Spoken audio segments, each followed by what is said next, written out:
నమస్కారం మిత్రులారా, ఈరోజు మనం చాలా మంది తల్లిదండ్రుల మనసులో మెదిలే ఒక విషయం గురించి మాట్లాడుకుందాం. అచ్చం మన సాయంత్రం ఛాయ్ తాగుతున్నప్పుడు వచ్చే ఒక చిన్న ఆలోచన లాంటిది అన్నమాట. మన పిల్లలకి డబ్బు గురించి ఎలా చెప్పాలి, అది పెద్ద పెద్ద లెక్చర్లు ఇవ్వకుండా చాలా సింపుల్గా ప్రేమగా ఎలా నేర్పించాలి. ఇది చాలా సహజమైన ఆందోళనే కదండి. మన పిల్లలకి ప్రపంచంలో ఉన్నదంతా ఇచ్చేయాలని అనుకుంటాం. వాళ్ళకిష్టమైన మోతీచూర్ లడ్డూల డబ్బా తెచ్చివ్వాలనిపిస్తుంది. కాని అప్పుడే ఒక చిన్న భయం మొదలవుతుంది, మరీ ఎక్కువగా ఇస్తే వాళ్ళు చెడిపోతారేమో అని. ఇది చాలా సాధారణమైన ఫీలింగ్. అందుకే దీన్ని మనం కలిసి అర్థం చేసుకుందాం.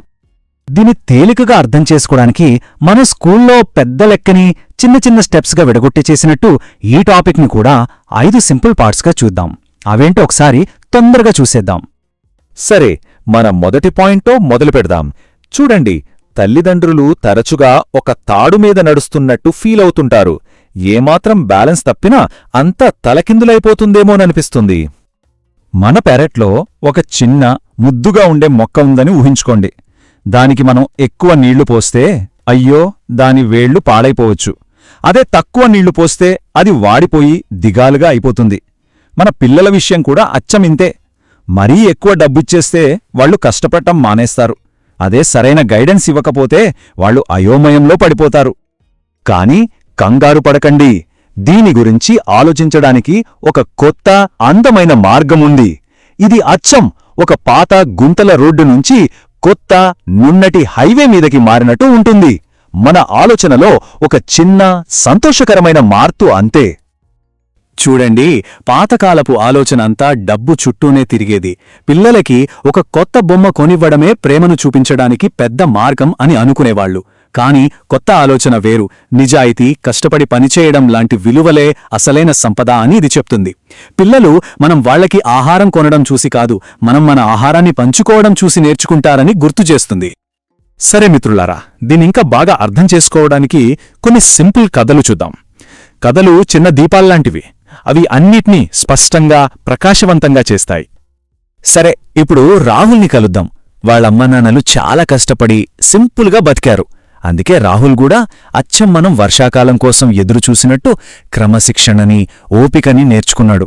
అతను చాలా కాన్ఫిడెంట్గా పెరిగాడు. ఇప్పుడు ఆశని చూద్దాం. ఆమె అడిగిందల్లా వెంటనే వచ్చేసేది. దాంతో కష్టపడటమంటే ఏంటో ఆమెకు తెలియలేదు. పెద్దయ్యాక చిన్న చిన్న సమస్యలు కూడా ఆమెకు కొండంత పెద్దగా కనిపించాయి. ఇప్పుడు అరవిందు, మనోజ్ గురించి ఆలోచించండి. అరవిందు తన పిల్లలకు పాకెట్ మనీని ఒక చిన్న పిగ్గీ బ్యాంక్లో ఎలా దాచుకోవాలో నేర్పించాడు. దాంతో అతని పిల్లలు బాధ్యతగా ఉండటం నేర్చుకున్నారు. కాని మనోజో తన పిల్లాడికి ఏ సమస్యొచ్చినా డబ్బేసి దాన్ని పరిష్కరించేవాడు. ఫలితంగా అతని పిల్లాడు సవాళ్లను ఎదుర్కోవడం ఎప్పటికీ నేర్చుకోలేదు. అతనిలో ఆత్మవిశ్వాసం ఎప్పుడూ తక్కువగానే ఉండిపోయింది. ఇక్కడ ఇంకో చక్కటి ఉదాహరణ ఉంది. రమేష్ తన పిల్లలు ఎలా ఉండాలని కోరుకున్నాడో తను కూడా అలాగే సింపుల్గా బతికాడు. అతను కరెంట్ ఆదా చేస్తే అతని పిల్లలు కూడా అదే నేర్చుకున్నారు. కాని సురేష్ అతను చాలా విలాసవంతమైన జీవితం గడుపుతూ పిల్లల్ని మాత్రం సింపుల్గా ఉండమని చెప్పేవాడు. ఇది పిల్లల్ని అయోమయానికి గురిచేసింది. నిజమే కదండి, పిల్లలు చిన్న అద్దాలాంటివాళ్లు. మనం చెప్పేది కాదు, మనం చేసేదాన్నే కాపీ కొడతారు. మీకు తెలుసా, ఈ సింపుల్ ఆలోచనల గురించే ప్రపంచంలోని కొందరు చాలా పెద్ద తెలివైన వ్యక్తులు కూడా ఆలోచించారు. వాళ్ళు ఏం చెప్పారో విందాం రండి. అయితే ఇక్కడో ఫేమస్ కథ ఉంది. ఆ రోజుల్లో ప్రపంచంలోనే అత్యంత ధనవంతుడైన జాన్ డి రాక్ఫెల్లర్ ఒక హోటల్లో బస చేశాడు. అప్పుడు ఆ హోటల్ మేనేజర్ చాలా ఆశ్చర్యకరమైన విషయం గమనించాడు. ఆ మేనేజర్ ఏం గమనించాడంటే, రాక్ఫెల్లర్ ఎప్పుడూ చిన్న టిప్పిచ్చేవారు, కాని అతని కొడుకు మాత్రం చాలా పెద్ద టిప్పిచ్చేవాడు. ఎందుకని మేనేజర్ ఆసక్తిగా అడిగినప్పుడు రాక్ఫెల్లర్ చాలా లోతైన మాట చెప్పారు. ఆయన అన్నారు, నా కొడుక్కి ఉన్నది ఒకటి నా దగ్గర ఎప్పుడూ లేదు, ఒక ధనవంతుడైన తండ్రి. ఒక్క క్షణం ఆగి ఈ మాట గురించి ఆలోచిద్దాం. ఆయన చెప్పిన దాని అర్థం చాలా సింపుల్, ఇంకా శక్తివంతమైనది.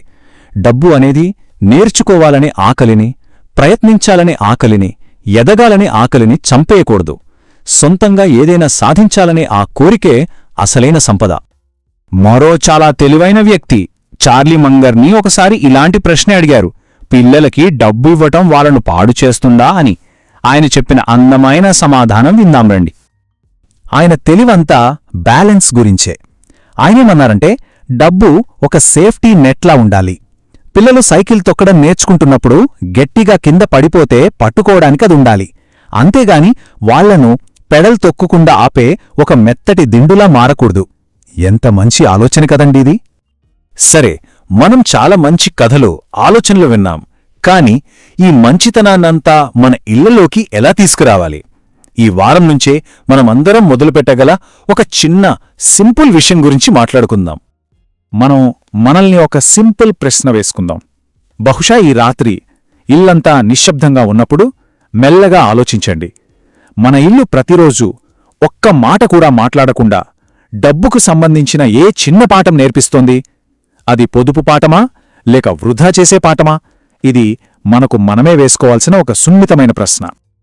మనందరికీ ఒక చిన్న సంతోషకరమైన హోంవర్క్. మొదటిది, ఈ వారం ఒక చిన్న విలువను ఎంచుకోండి.